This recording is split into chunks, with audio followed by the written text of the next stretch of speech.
लड़का दीनदार नहीं तो क्या हुआ, रुपए पैसे वाला तो है, ऐशो इशरत वाला तो है, महल्लात वाला तो है, हमारी बेटी को ऐश कराएगा, हमारी बेटी को खुश रखेगा। जिन लोगों की ऐसी सोच है ना, उनको ज़रा ये भी जहन के अंदर रखना चाहिए कि जो ऐशो इशरत वाले होते हैं, जो रुपए पैसे वाले होते हैं, वो फिर बात को अपने हिसाब से हैंडल करते हैं। ये नहीं है कि आपकी बेटी उनकी बात नहीं मानेगी तो वो प्यार देंगे, वो मोहब्बत देंगे, नहीं, वो इस तरह करेंगे। लेकिन जो दीनदार लड़का होगा वो गुस्से के वक्त अपने आप पे कंट्रोल करेगा,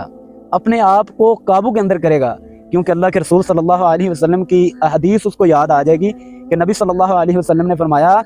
कि ताकतवर वो बंदा नहीं है, पहलवान वो नहीं है कि जो गुस्से के वक्त दूसरे को बिछाड़ दे,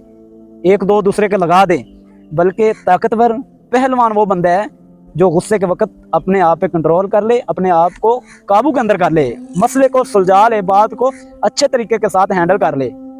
वो पहलवान है। तो बाकी ये कभी जहन के अंदर ना रखें कि लड़का दीनदार नहीं है, रुपए पैसे वाला तो है, हमारी बेटी खुश रहेगी, कभी खुश नहीं रहेगी। क्योंकि जो रुपए पैसे वाला बंदा होता है ना, उसके अंदर अना भी होती है, अना भी उसके पैसे की तरह होती है। जिस तरह का उसके पास पैसा है उस तरह की उसकी अकड़ है, उसकी अना है, ठीक है ना। तो कोई बंदा अगर उसकी बात को टालेगा, कोई बंदा अगर उसकी बात को काटेगा, उसकी बात को मानेगा नहीं, तो फिर वो उसके साथ इस तरह ही करेगा, क्योंकि उसने अपनी अना तो दिखानी ही दिखानी है, वो आपकी बेटी को झेलनी पड़ेगी। जो लोग भी इस तरह करते हैं कि ये रुपए पैसे वाला है, इसके साथ अपनी बेटी को ब्याह देते हैं, लिहाजा हमारी बेटी खुश रहेगी, नहीं,